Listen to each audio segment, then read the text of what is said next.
শুধুমাত্র নবীজির প্রতি দরুদ প্রেরণ করার আমলটাই জিকির হিসাবে সবচেয়ে বেশি করেন। দোয়া হিসাবে যদি এটাই আপনি সারাদিন করতে থাকেন তো আপনার জন্য যথেষ্ট হবে, আল্লাহর কাছে আর কিছু না চাইলেও চলবে। দুরুদ মানে হলো নবীজির জন্য দোয়া করা। ভাই, আল্লাহ তার হাবিবকে রহম করবেন, আপনার আমার দোয়ার দিকে আল্লাহর তাকানোর কোনো ঠেকা আছে?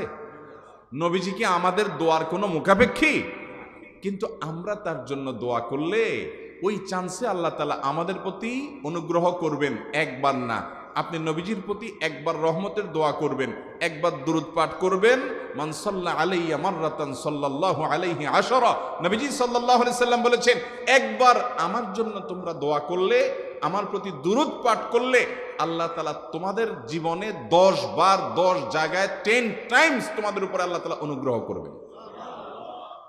আপনি টেরও পাবেন না কত জায়গায় আল্লাহ অনুগ্রহ করেছেন। আল্লাহ বাঁচাই নিছেন, একটুর জন্য শেষ হয়ে যান নাই। ওই যে দুরূদ পড়ছেন।